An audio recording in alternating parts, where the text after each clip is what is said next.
Da Via della Spiga 25, boutique GMT in Milano, oggi intervista con Max Büsser.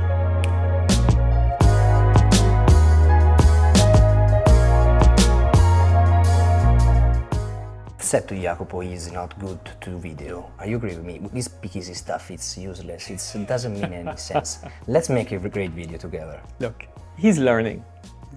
Cut him a little of slack. Come on. Done. He's done so much progress. I mean, I remember the first ones when Jacopo, when you were looking for his words or reading the prompter. Yeah. Now he's. No, Jacopo is super nice. I have a question about them later. Anyway, Max, 2024, we are in the middle of this age in which we have passed COVID and we have passed a great period for the whole industry. But I would like to concentrate about the brand from a philosophical and human point of view, as I think that you were one of the first, I think, to create a successful independent watch brand. There've been others, come on. I mean, there's some pretty incredible names before me. Yeah, I agree with you, but I think that such an independent, so with such shapes of the cases, such shape of the pieces, and with this friend's idea. Mm-hmm. How did it begin? I think maybe I'm going to choose one simple way. The first thing you learn when you want to create a brand is you should have a great business plan, you should have enough money, and a whole line of products to come out. When I launched in 2005, I have no business plan. I've got an Excel spreadsheet with a P&L for the next 5 years, which tells me I clearly am missing at least half the money necessary. And I only have the drawing of HM1. That's all. And you did it when? 2005. No, but it was... So I designed it between 2003 and 2004 during Harry Winston. Yeah. I had this dream that I was going to create my own brand, which was all about creating what I believe in and not what the market wants, and only working with people who share the same values. So 3D kinetic art pieces and working with really nice people, 360 degrees. And of course I don't have enough money. My Excel spreadsheet clearly tells me that, and I still quit Harry Winston and create the brand. And I've only have the drawing of HM1. Now, what makes a human being doing that? You have to be completely insane. When I look back at it 19 years later, I'm like, dude, what was wrong with you? Now, I divorced, I didn't have kids, I was 38 years old. I knew that I was in that window that the worst which could happen was lose all my money. Or I do it now, or I will never. If I some point meet somebody else and decide to have a family, I will never have the courage to do this. But more importantly, at Harry Winston, the 7 years I did that, I discovered I was capable of taking that virtually bankrupt little company, part of Harry Winston, and creating quite an amazing thing. But as the company was growing, I realized I was less and less enjoying myself. And I realized that the life I was having, which everybody wanted, I hated. I'd become a marketeer. I've always created products. I wanted to be a car designer when I was a kid. So I was creating products for the market. I didn't even want to wear them. And I hated myself. And you realize also that in professional life, you have to deal with a lot of not very nice people. But because they've got power or money or other things, you invite them out to lunch. And I was thinking, my parents, who were like the most respectful and kind people, they wouldn't understand why I'm doing this. Because these people don't have the same values as my parents. Why am I engaging with them? So I thought, I just want to engage with people who've got the same values. And I created the idea, opened the drawer, put it in, closed the drawer, and continued driving Harry Winston because it was impossible. This is just like a child's dream. And then from time to time, when I opened the drawer, I was like, oh, that's a cool idea. You close it. And then you continue driving Winston. And you open and you close. And one day I fell in love. I fell in love with my story. And what happens when you fall in love? You become completely stupid. You don't think of the consequences. And I just went in. And now, 19 years later, when I look at that, I'm like, Who was the first friend? so the first person I sat down with to talk about this was Peter Speakmarin. Wow. So, because the very first HM1, I wanted to do with him and Laurent Bess. Okay. And so I sat down with Peter and I sat down with Laurent separately. And I always remember we went to have dinner with Peter and his wife and Daniela. And so they had no idea why I was inviting them to dinner. So we'd already worked together at Harry Winston on the Tourbillon, etc. And I'm like, guys, I've got a news. I've got a dream. I want to create my own brand. They're like, what? And I showed the drawing of my HM1. And I remember Daniela going, seriously? And Peter going, no, darling, this is incredible. I'm like, wow. Because I hadn't spoken to anybody.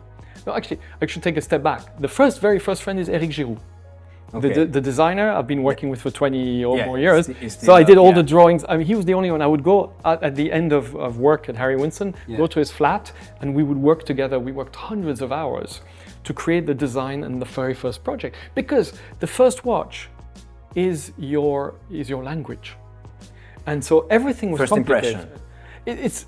It's the first time I'm creating for myself. Yeah. Up till then, I was always creating for the others. So even the font, the numbers, I think I drove poor Eric crazy. I think poor guy he showed me at least 300 fonts. Every time I was like, no. He said, why? I said, I don't know, no. So he said, oh, maybe that, no. And every time he would put it in the drawer, I was like, nah.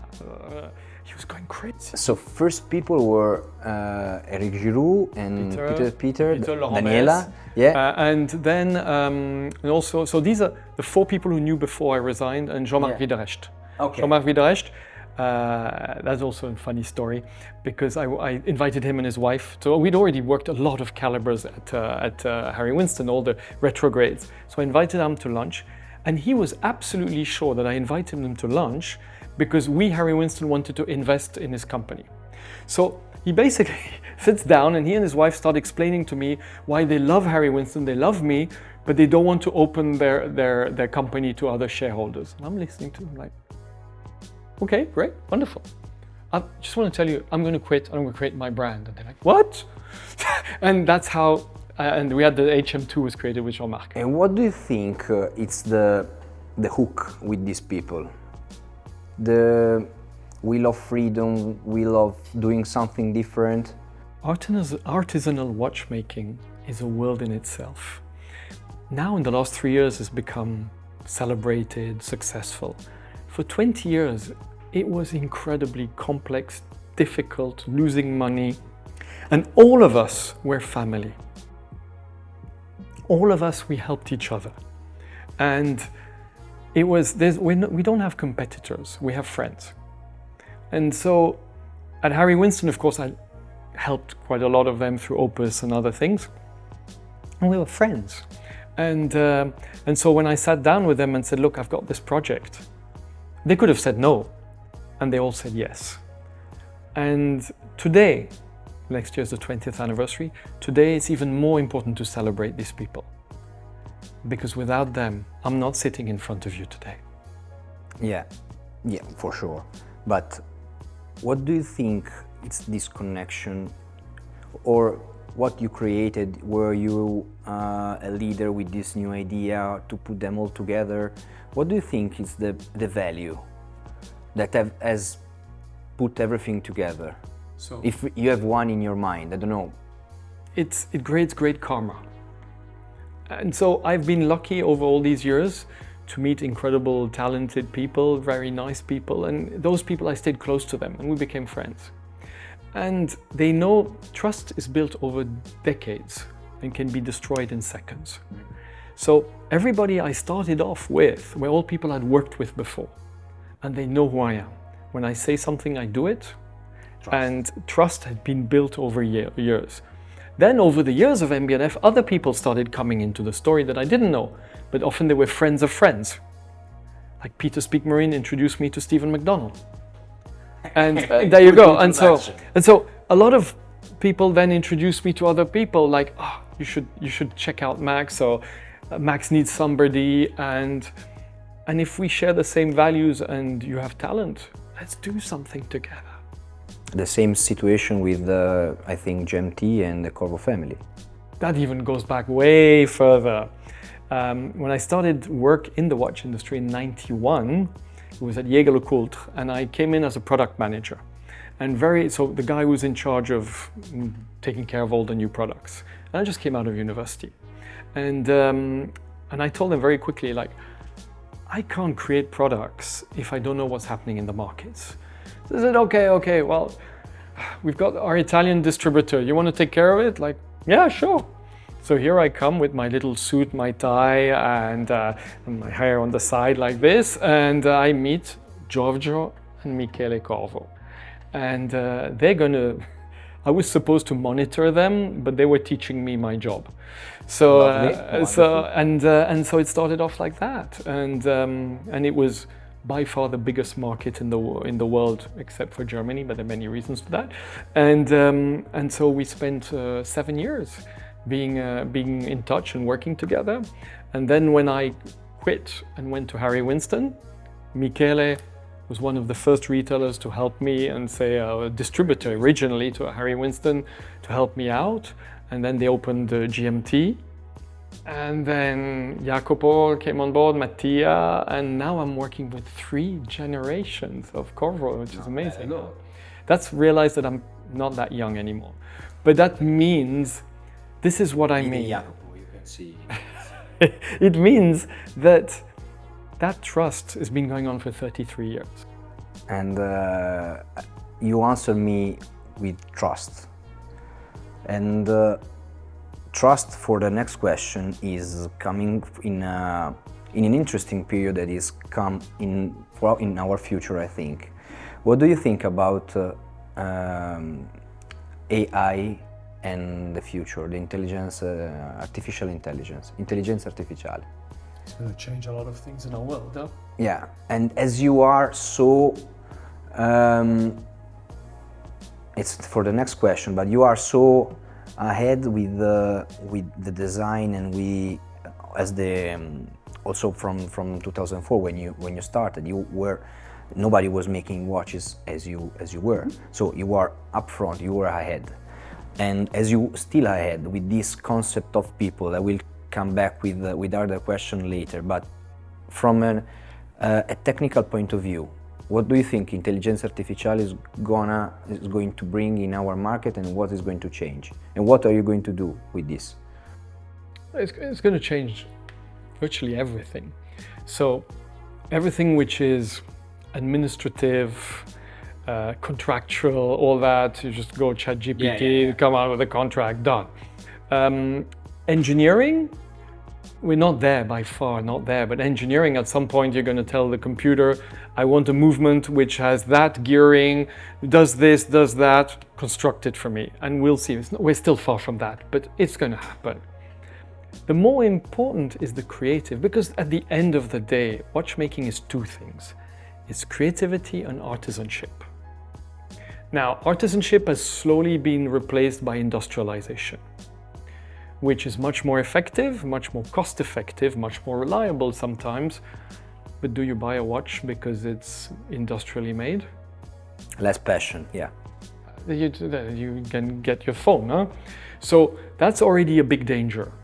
But with AI, it's going to be even easier and faster to do. And if it becomes easier and faster, your barriers to entry go down. And then suddenly, I don't know what's going to happen. So we continue. We're still one of the very last brands which still hand finishes every movement, hand engraves, etc., etc. That you can't do by AI. The creative, that is a bit of a scary part. Because I've got some of my customers who are really good in Midjourney. And they send me like, oh, look, I put on Midjourney, create a watch like MB&F, and these crazy things come out. So some pretty cool stuff. And you're like, well, okay. Then anybody can say, create a watch like, and Midjourney will give it. But if you don't have the like, if it's not like MB&F, then you can't imagine it. AI cannot create something which is not based on something which exists. So the human brain has that which is extraordinary. That's what we've done at MB&F. That's what Felix has done at Urwerk. That's what others have done, is that they have created something which nobody had done before.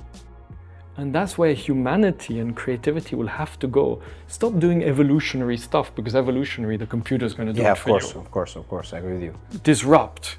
Dare. Create something which has never been done. And that no computer will be able to do that. No, emotional part and passion. And really doing something which has never been done. Yeah. And also put your face on what you're doing, I think, no? How much is important that you are in the first place and you have reliable people that are taking care and putting their face in close to the brand, close to the reality, to independence, to indies, and to the passion of craftsmanship. So for a real watch lover, it's very important. But there are not that many watch lovers amongst the buyers. Yeah, but I think, why should people that knows MB&F is okay, but for a person that has money and is a Patek collector, EP collector, why should I buy MB&F?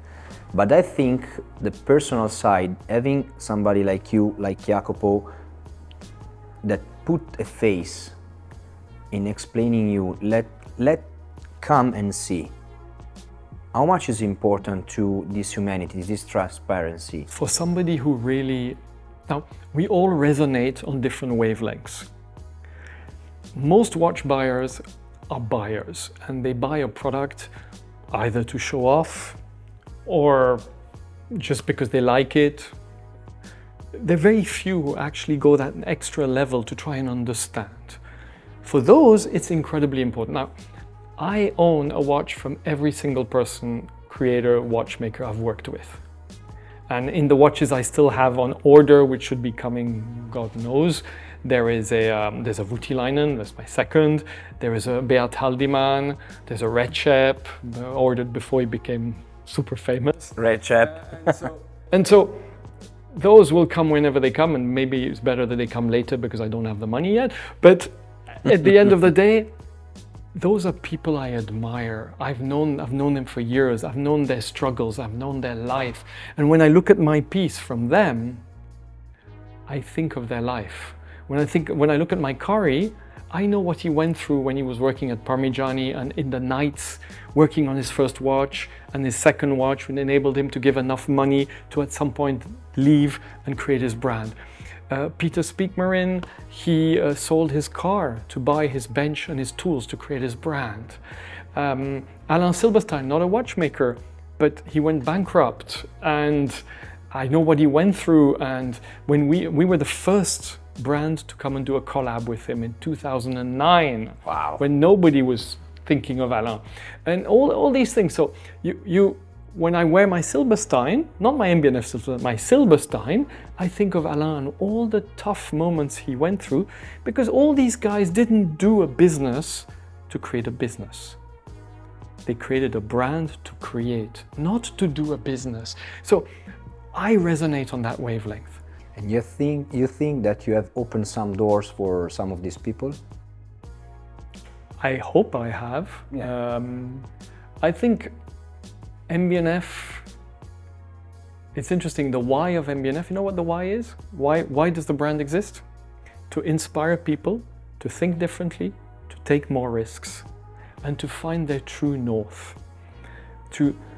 If you look at what we've managed to do with such little means, with such integrity, maybe in your world, whatever it is, not watches, somewhere else, I could do the same thing. I don't have to follow everybody.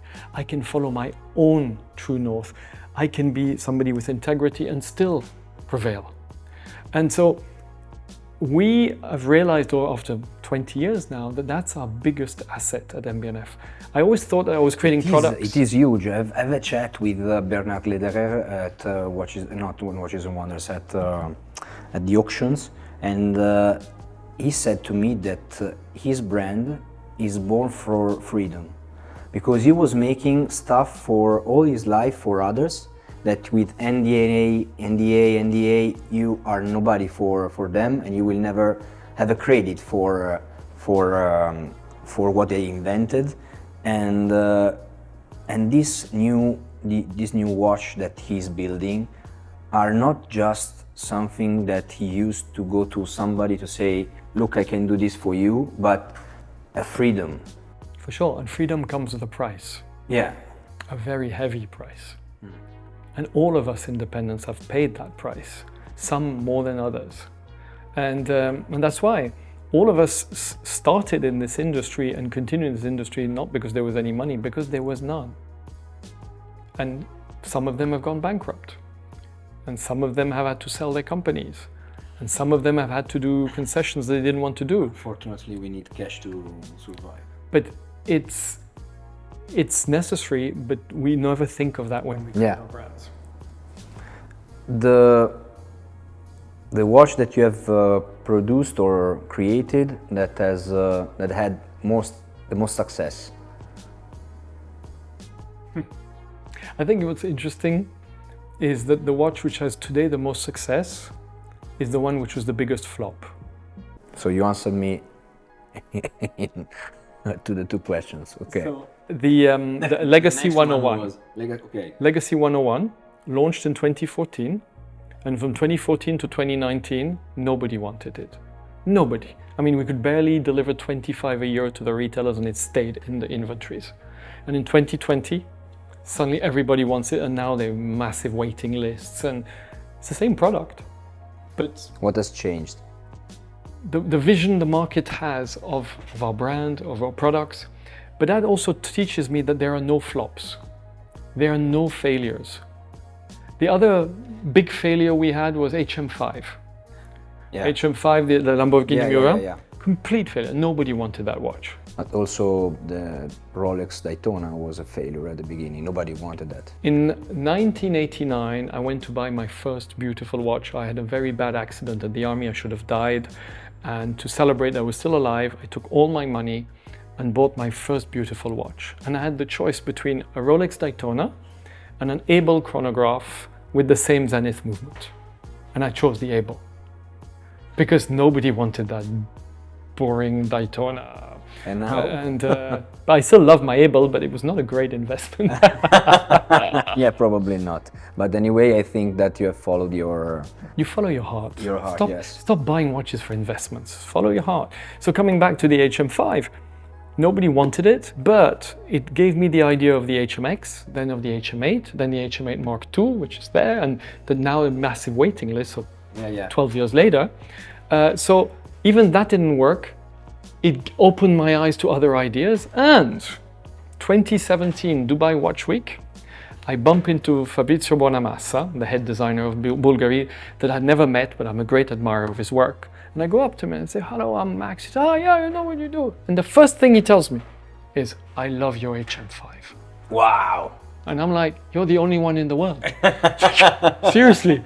And so we sit down and we have a coffee, and he starts sketching an HM5 by Bulgari. He's like, we should do a collab on this watch. It's incredible. Are you doing that? And no, but then we did the Flying T with him like 4 years later, and now we're working on other stuff.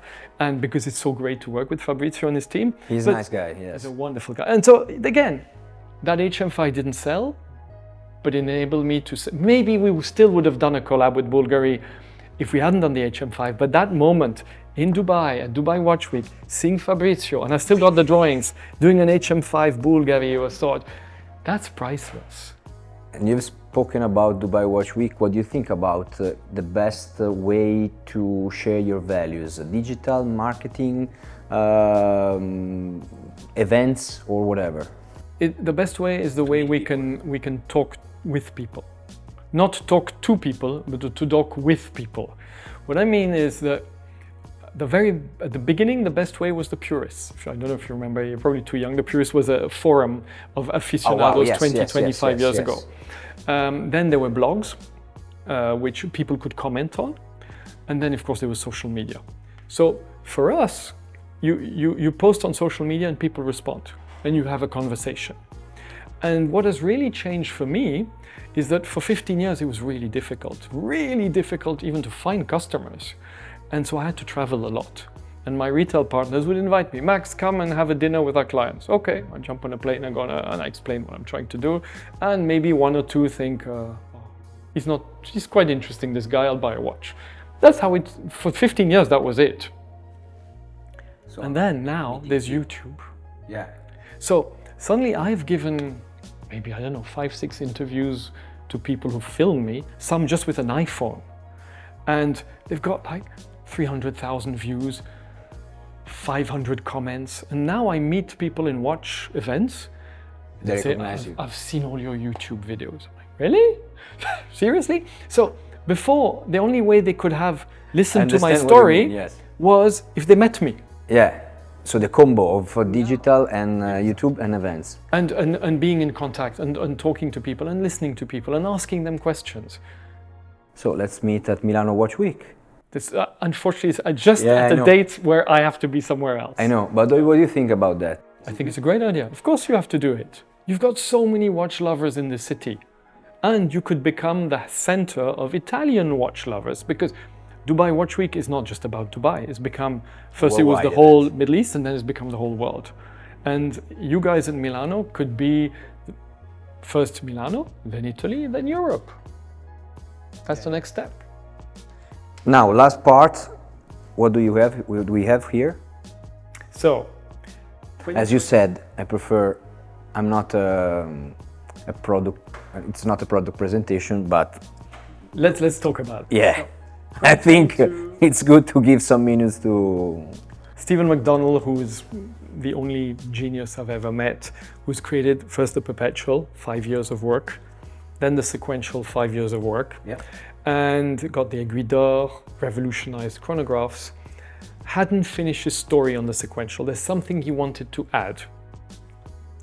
And so it took us a year and a half, practically 2 years now. Wow. And he's added a 6th patent. So there were 5 patents on sequential. There's a 6th patent. He's actually added a double flyback on both chronographs. There's a flyback on both chronographs. Now, you think flyback, that's something which been existing for many years. But as the structure, the whole engineering of this chronograph is completely different from the existing chronographs, he couldn't use anything existing. He had to invent again. And so it's a double flyback. And what I asked Stephen is, for the first time on the sequential, the dial of sequential is flat. I said, can you just put the hours, minutes like that? And so using the conical gears, we're the only ones to master in watchmaking, we've got not only double flyback, angled dial, and we put in the classical case. Now we can basically craft more or less 30 movements a year. So this one will come out in platinum as a limited edition of 33 for 2024. And then there'll be other materials every year, but we're launching it that way. Okay. And you, before the interview, you were explaining me an important part of the amplitude. Yes. So what most people don't know... Just last technique part. What most people don't know, they look at the sequential and say, oh, it's cool, it does all these different functions. But those functions are not possible if you don't solve the biggest riddle of all chronographs. All chronographs of history, when you press the button to start the chronograph, the movement, the amplitude, the balance wheel loses 15 to 20 degrees amplitude. Yeah. Therefore, it gets much less precise. Sorry, I'm going to geek out here. Why? Because the wheel of the seconds hand of the chronograph has a spring loading it. Because if it doesn't, the second hand goes like this. Would shake. Would shake. So that spring pushes against it. So when you stop the chronograph, that spring is going to basically load, and therefore the amplitude goes down. Which for Stephen makes no sense. I'm like, okay, but 150 years we've been working that way. He says, and so? And it took him 2 years to invent a system where this sequential chronograph, when you start any of the 2 chronographs, you don't lose any degree of amplitude. So it enabled him to put the 4 functions together on the same movement. Otherwise, it was not possible. It's still my favorite chronograph since a couple of years. Thank you. Yeah, I think it's easy to read, easy to use. It has a lot of, as I said you before, I like watches when you see a lot of things on the dial, or you don't see things on the dial, but you can use it daily and you can use it daily. Well, you can use, it's easier to use a watch than using your iPhone. And I think this is one of them. It's true, and on top of that, it lives. Yeah. It lives because of the flying balance wheel. That balance wheel is interesting, and I'll just finish with that. When I created the LM1, which was my idea of having a big flying balance wheel, I wondered, why didn't anybody think of it before? Like, that's because it's such a great idea. And I'm sorry, I'm talking about myself, but and then I realized it's because I'm not a watchmaker. Yeah. I'm an engineer by training, but I'm not a watchmaker. As a watchmaker, you are doing the worst thing possible to take out your balance wheel, make it enormous. You want to make it as small as possible to be a higher frequency. Yep. Here we make it very large at a lower frequency, and you don't protect it, you put it up there. Yeah. So you're making your life miserable as a watchmaker. But that's not the point. The point is to create a sculpture, which is something which is so beautiful. Then we find solutions. It is anyway. So that's, I think, one of the strengths of MB&F is for a very long time I had a chip on my shoulder, I had a complex that I was not a watchmaker. And today I can tell you, it's probably the greatest thing which happened to me is that I'm not a watchmaker. Like Stephen McDonald. Stephen didn't go to watchmaking school. He taught himself. That's why he comes with all these innovative ideas. It's good to have friends to create a mix, I think. For sure. For sure. Thank you for your time. It has been a pleasure. Likewise. Ciao. Ciao.